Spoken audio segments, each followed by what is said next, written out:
মানুষগুলো দৌড়াইয়া যাবে আদম আলাইহিস সালাতু ওয়াস সালামের কাছে। আদম পয়গম্বর কি বলবি, বাবা আমাদের আর অত্যাচার সহ্য হয় না, আমাদের মাথার মগজগুলো টকবক করে লাফাইতেছে। বাবা আল্লাহর কাছে একটু দোয়া করে দেন, আল্লাহ রব্বুল আলামিন যেন আমাদেরকে হয়তো জান্নাতে দিয়ে দেয়, নয়তো আল্লাহ তাআলা যেন আমাদেরকে জাহান্নামে দিয়ে দেয়। শত শত বছর এইরকম কান্নাকাটি করার পরে আদম পয়গম্বরের কাছে যাবে।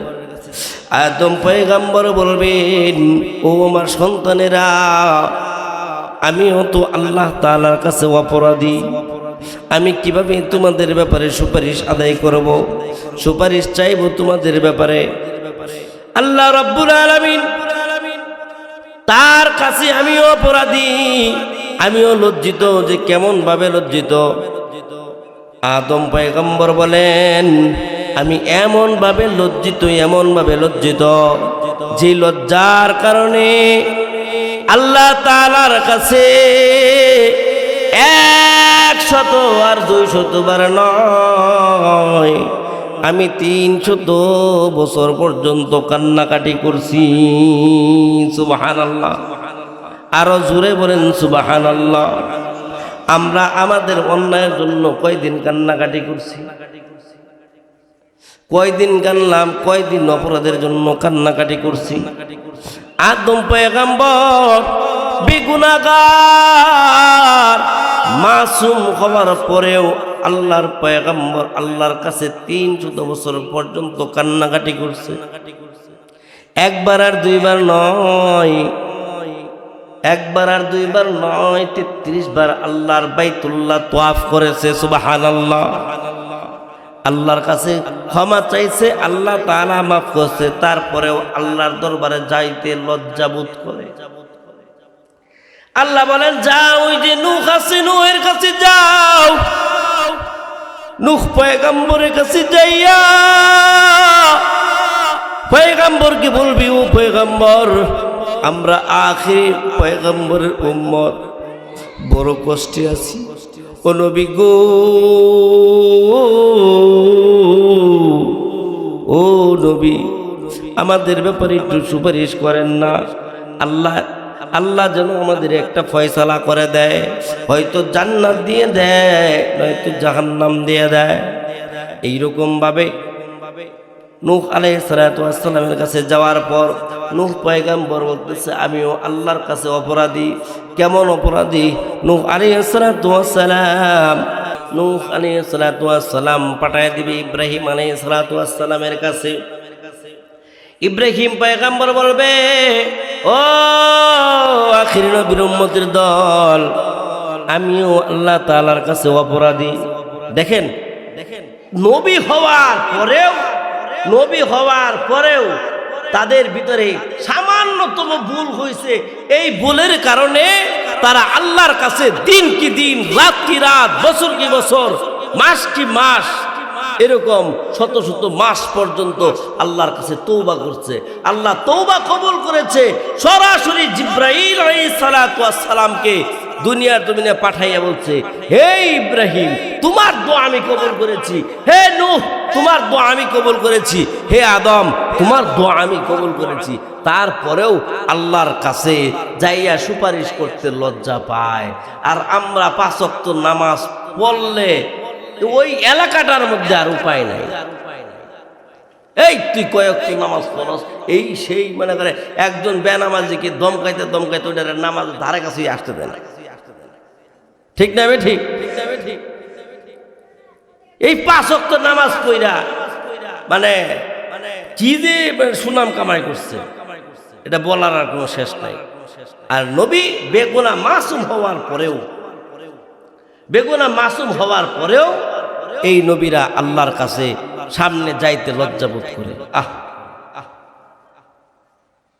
ইব্রাহিম পয়গম্বর বলেন, আমিও যাইতে পারবো না, আমার 3টা অপরাধ আছে। 3টা অপরাধ। এই 3টা অপরাধ কি? ইব্রাহিম পয়গম্বর বলেন, এক নাম্বার অপরাধ হলো আমি মিশর দিয়ে অন্য দেশে যাইতেছিলাম। আমার বিবি সারা বড় সুন্দরী, মিশরের বাচ্চার উপদেশ ছিল, নিয়ম ছিল, এই আমার এলাকা দিয়া যদি কেউ যাইতে চায়, যদি তারা ভাই বোন হয় তাহলে তাদেরকে ছেড়ে দিবা, নয়তো যদি বাবা আর মেয়ে হয় তাহলেও ছেড়ে দিবা, কিন্তু যদি স্বামী স্ত্রী হয় তাদেরকে ছাড়া যাবে না, তাদেরকে আমার কাছে নিয়ে আসবা। এটা হলো মিশরের রাজার একটা রেওয়ায়াত ছিল। ওই দিক দিয়ে যাওয়ার পর ইব্রাহিম আলাইহিস সালাম মিশরের লোকদের কাছে আটক হয়ে গেলেন। মিশরের লোকদেরকে বললেন, মিশরের লোকেরা বলল, কি হয় তোমার? বলে আমার বোন হয়। এই কথা বলে নাই যেটা আমার বউ হয়, বলছে আমার বোন হয়। আল মুসলিমু আখুল মুসলিম, ওই দিকে ইঙ্গিত করে মুসলমানের ভাই, এই দিকে ইঙ্গিত করে বলছে এটা আমার বোন হয়। ওই মজলিসের মধ্যেও বলছে আমার বোন হয়, কিন্তু ইব্রাহিম পয়গম্বর তিনি তো মনে মনে জানে আমার বোন নয়, এটা হলো আমার স্ত্রী, কিন্তু আমি যে বোন বললাম এ তো আমি বড় অপরাধ করে ফেললাম। আরেকটা হলো ইব্রাহিম পয়গম্বর সমস্ত মূর্তিগুলো ভেঙ্গে একবার তছনছ করে বড় মূর্তির উপরে কুড়ালটা রেখে দিয়েছিল। ইতিহাস তো জানেন। ওই জায়গা রাখার পর সমস্ত মানুষ বলে কেউ ভাঙে নাই, কেউ ভাঙে নাই, ওই ইব্রাহিমই ভাঙছে। ইব্রাহিমকে জিজ্ঞাসা করলো কে ভাঙলো? ইব্রাহিম বললে যে ভাঙছে তার গাড়ের উপরে কোরাল আছে, তারে জিগাও। যে ভাঙছে প্রমাণিত তো আছে, আছে না নাই? কথা কয় না, আছে না? যে ভাঙছে প্রমাণিত আছে, তারে জিগাও। সে তো কথা বলতে পারে না, কথা বলতে পারে না। তাইলে আমাদের এলাকার মধ্যে যদি কেউ কথা না বলতে পারে তারা কি বলে? বুবা। বললো ইশারা দেয়, বলতো কে ভাঙছে? সে তো হাতও লড়াইতে পারে না, হাতও লড়াইতে পারে না, কথাও বলতে পারে না, শুইতেও পারে না, বইতেও পারে না, খাইতেও পারে না, মশা মাছি বসলেও এটাও সরাইতে পারে না। কেমন ক্ষুধা মানো তোমরা, কেমন ক্ষুধা মানো? যেই ক্ষুধা খাইতে পারে না, যেই ক্ষুধার সামনে খাবার রাখলে মশা মাছি খাইলে, কুকুর বিড়াল খাইলে ওই কুকুর বিড়ালকেও সরাইতে পারে না, মশা মাছিও তাড়াইতে পারে না, এমন জিনিসকে কি কেউ ক্ষুধা মানে? আসো আসো আমার দলে চলে আসো। তোমার দল আবার কোনটা? ও আমার মালিক, যে মালিক আসমানের মধ্য থেকে সূর্যটা পশ্চিমে হেলায়, আবার পশ্চিম থেকে আবার পূর্ব দিকে হেলায়, সারাদিন এই সূর্যটাকে নিয়ে এইরকম ঘুরায়, সারাদিন চন্দ্রটাকে এরকম ঘুরায়, যার হুকুমে মানুষ মৃত্যুবরণ করে, যার হুকুমে মানুষ জন্মগ্রহণ করে, যিনি আমাকে বানাইছে তোমাকে বানাইছে তার হুকুম চলো আমরা মেনে চলি। কই যে আদরের বেটা নাস্তিক হয়ে গেছে, আদরের বেটা নাস্তিক হয়ে গেছে। এদিকে 3 নাম্বার হলো তারা যখন মূর্তি পূজা করতে যায় ইব্রাহিমকে ডাকে, আয় আয়। আমরা যেমন সন্তানদেরকে বলি সন্তান নামাজের সময় হয়েছে চলো যাই মসজিদে, তারা ওই রকম ভাবে মূর্তি পূজার সময় এরকম সন্তানদেরকে নিয়ে যায়। ইব্রাহিম বলে আমি খুব অসুস্থ, আনা মারিজ, আমি অনেক অসুস্থ। মানে অসুস্থ বলতে ইব্রাহিম পয়গম্বর এটা বুঝাইছেন যে তার বাবা তার ফ্যামিলিকে যে সে বুঝাইতে পারতেছে না, এই বোঝানোটাই তার কাছে খুব অসুস্থ লাগতেছে এইদিকে। এই জন্য ইব্রাহিম পয়গম্বর বলেন আমিও 3 কারণে আল্লাহর সামনে যায় দাঁড়াইতে পারি না। সুবহানাল্লাহ, আরো জোরে বলেন সুবহানাল্লাহ।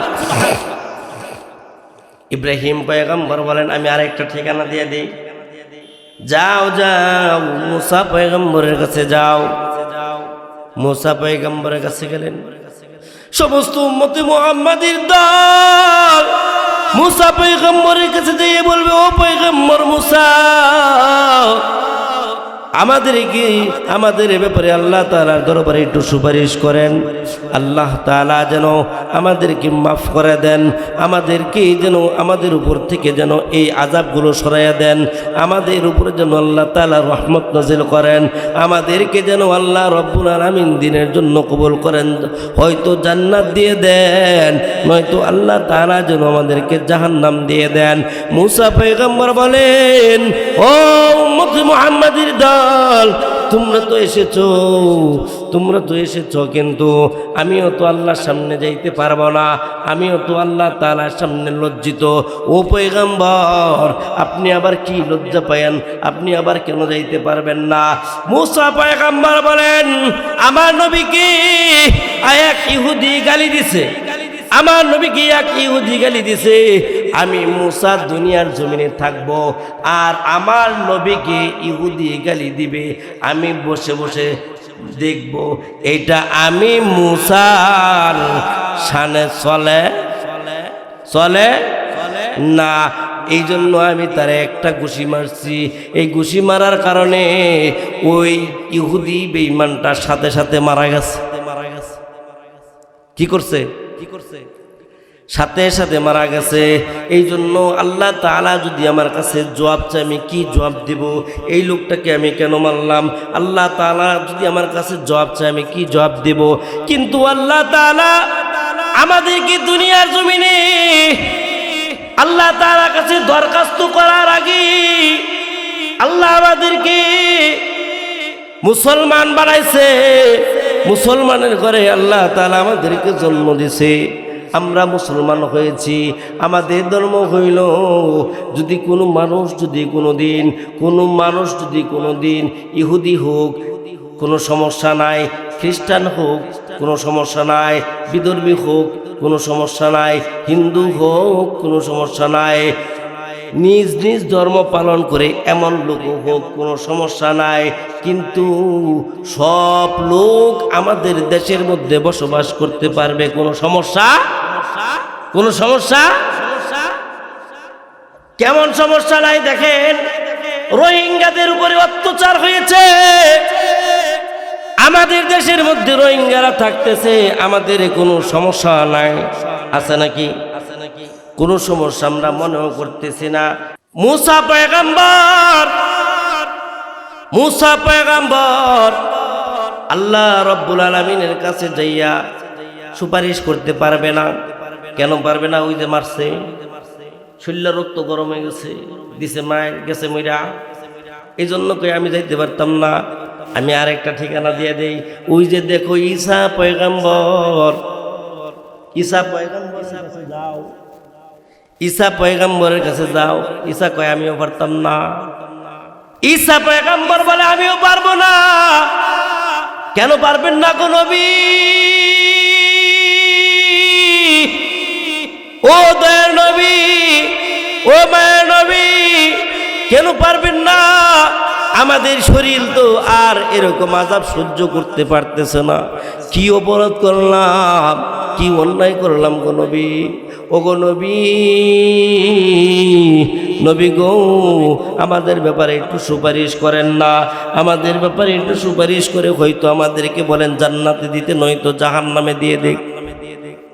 কেমন মানুষ অসুস্থ হইলে মানুষ এরকমভাবে আল্লাহর কাছে কাকুতি মিনতি করতে পারে যে জাহান্নাম দিয়ে দাও।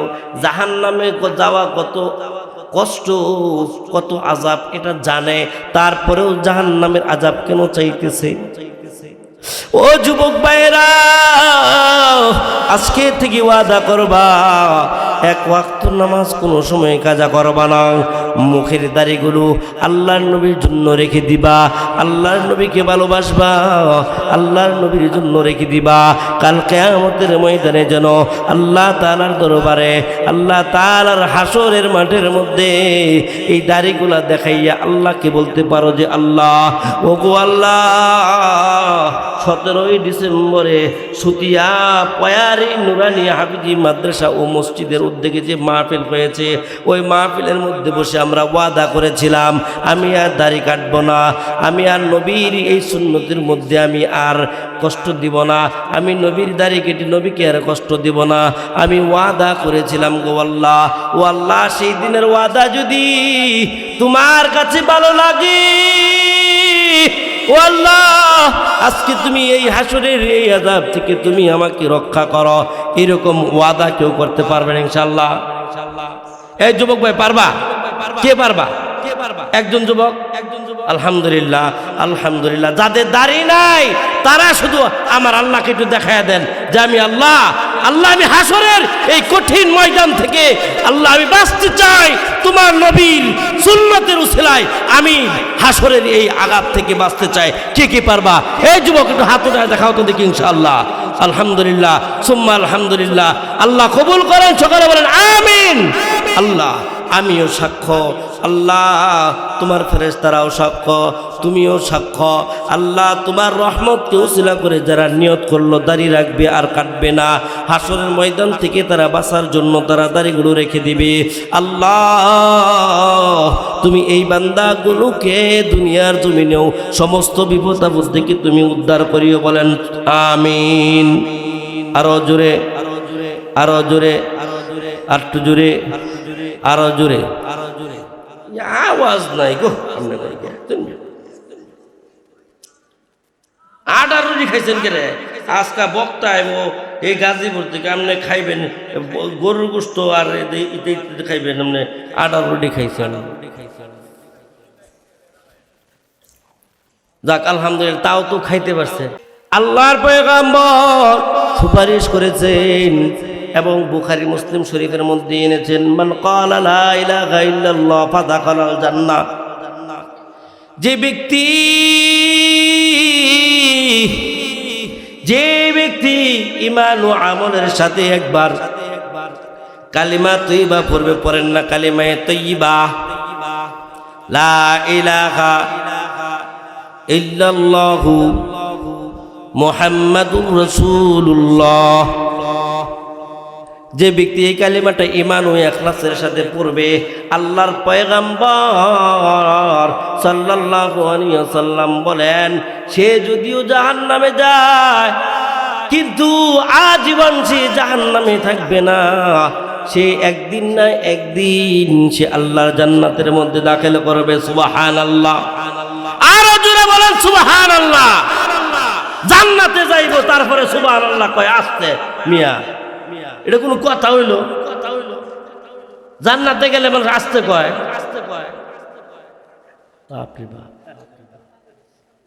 যে উমরা করতে যায়, হজ করতে যায়, এয়ারপোর্টটা পার হইলে আলহামদুলিল্লাহ নবীর দেশে আয়া পড়ছি। কি কয়? নবীর দেশে আইসা পড়ছি। জান্নাতে গেলে আমরা বলবো আল্লাহ তোমার নিয়ামত ভোগ করবার জন্য আইসা পড়ছি। আমরা এখানে যারা আছি সমস্ত মানুষগুলো আমরা জান্নাতি, বলেন সুবহানাল্লাহ। সমস্ত মানুষগুলো আমরা জান্নাতি। যারা বাজারের মধ্যে আছে ওরার খবর জানি, কিন্তু আমাদের ব্যাপারে গ্যারান্টি আছে আমরা সবাই জান্নাতি। একটু জোরে বলেন আল্লাহ কবুল করো, আমিন। জোরে বলেন। ঘুম আছে না গেছে?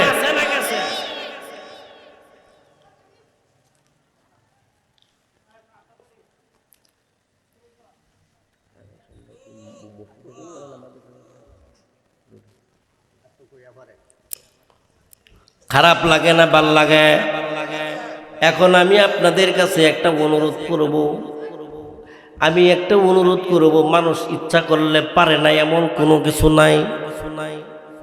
ও আমার দয়ার ভাইয়েরা, ও আমার মায়ের ভাইয়েরা, ও আমার জাতি ভাইয়েরা, আমার কলিজার ভাইয়েরা, ও ফুলপুর এলাকার ভাইয়েরা, গভীর রাত আমি আপনাদের এই এলাকার মধ্যে আর আসতে পারবো কিনা আমি জানি না, কিন্তু আমি এখন একটা অনুরোধ করব, সবাই দিলটাকে একটু নরম করে দেন। আমার মালিকের দরবারে 2 ফোঁটা চোখের পানি ফেলাবেন। মালিককে বলবেন, মালিক অনেক অন্যায় করেছি। এই যুবক ভাইরা, বৃদ্ধ বাবাজিরা, পা দুটো আগায় দাও, আমি আপনাদের পা ধরে বলবো। পা দুইটা আগায় দেন, আমি পা ধরে বলবো। মালিকের দরবারে 2 ফোঁটা চোখের পানি ফেলাবেন। এটা আমার নবীর প্রেমের জন্য, আমার আল্লাহর জন্য। আমার যে আল্লাহ দুনিয়ার জমিনে এখনো জীবিত রাখছে, মালিকের নিয়ামত খাইতেছে, বর্তিছে। আমার নবীর জন্য ঈসা নবী, মুসা নবী পর্যন্ত এই মুহাম্মাদের উম্মত হওয়ার জন্য পাগল ছিল। কিন্তু আল্লাহ তাআলা আমাদেরকে দরখাস্ত ছাড়া মালিকের উম্মত বানাইছেন। বলেন আলহামদুলিল্লাহ। ও যুবক ভাইরা, ও বাজারের মধ্যে ব্যবসায়িক ভাইরা, ও পর্দার আড়ালের মা বোনেরা গো, ও রাস্তাঘাটে বসে থাকা যুবক ভাইরা, আসো এই সময়টার মধ্যে বলে আসো। তোমাদেরকে আমি বলি, 2 ফোঁটা চোখের পানি ফেলাইয়া যাও। আমি আমার চোখ দিয়ে যদি পানি পড়তে পারে, তোমাদের শরীর থেকে কেন পানি পড়বে না? ঈসা আলাইহিস সালাতু ওয়াস সালাম উম্মতে মুহাম্মাদীকে ডাক দিয়ে বলবে, নবীর উম্মত, আমিও তো তোমাদের ব্যাপারে কোনো সুপারিশ করতে পারবো না। আমিও তোমাদের ব্যাপারে কোনো সুপারিশ করতে পারবো না রে উম্মত। তোমরা যাও যাও, আমার থেকে দূরে চলে যাও। কারণ কইল জানো, আমার মাকে বলতো আমার মা নাকি আল্লাহর স্ত্রী, আমি নাকি আল্লাহর সন্তান। এই জন্য আমি আল্লাহর সামনে কি নিয়ে আমি জবাব দেব, কি জবাব দেব? এই জন্য আমি পারবো না। ঈসা আলাইহিস সালাতু ওয়াস সালাম বলবেন, যাও যাও যাও তোমরা, আমি একটা ঠিকানা বলে দেই, ওই ঠিকানার কাছে চলে যাও। ও বৃদ্ধ বাবাজিরা, চোখের পানি পড়ে কিনা মনটাকে একটু নরম করিয়া আল্লাহ কি বলু, আল্লাহ আমি তো গুনাহগার, আমি তো অন্যায় করেছি, অপরাধ করেছি। আজকের মাহফিলের মধ্যে তোমার কাছে আমি হৃদয় ভাঙ্গা, ও আল্লাহ তোমার কাছে আমি বলি, তুমি আমাকে আজকে মাফ করে দাও। এ আল্লাহ তুমি আমাকে ক্ষমা করে দাও গো আল্লাহ। ঈসা পয়গম্বর বলবেন, যাও যাও দু জাহানের বাচ্চার কাছে যাও। আল্লাহু আকবার। দু জাহানের বাচ্চার কাছে যাও, মদিনার নবীর কাছে যাও, ইয়েতিম নবীর কাছে যাও। যেই নবীর শরীরের মধ্যে মশা মাছি বসা পর্যন্ত হারাম ছিল। মক্কার মানুষগুলো আমার নবীকে পাগল বলে বলে পাথর নিক্ষেপ করেছে। আমার নবীকে ছোট্ট ছোট্ট পোলাবন্ধদেরকে শিখিয়ে দিচ্ছে এটা পাগল। অলিতে গলিতে নবীকে পাথর মেরেছে। নবী বলেন, ওই বাচ্চারা আমি পাগল না রে, আমারে মারিস না রে, আমি পাগল না, আমারে মারিস না। সেই দয়ার নবী, সেই মায়ার নবী, সেই আখিরি পয়গম্বর, নবীদের নবী, সমস্ত নবীদেরই নবী, আল্লাহর নবী, দুনিয়ার সমস্ত মানুষের নবী, মাছের নবী, গাছের নবী, আসমানের নবী, জমিনের নবী। ওই নবীর কাছে যাও, আখিরি নবীর কাছে যাও, মুহাম্মাদুর রাসূলুল্লাহ সাল্লাল্লাহু আলাইহি ওয়াসাল্লামের কাছে যাও। সমস্ত উম্মতে মুহাম্মাদি গুলো যায় বলবে আমার নবীকে পাইছি। যাইয়া দেখবি আমার নবী। উম্মতে মুহাম্মাদি গুলো যাইয়া আমি আর আপনি যাইয়া দেখব আমার নবী গুলো এইরকম ভাবে আমার নবী সাজদার মধ্যে পড়িয়া ইয়া উম্মতি ইয়া উম্মতি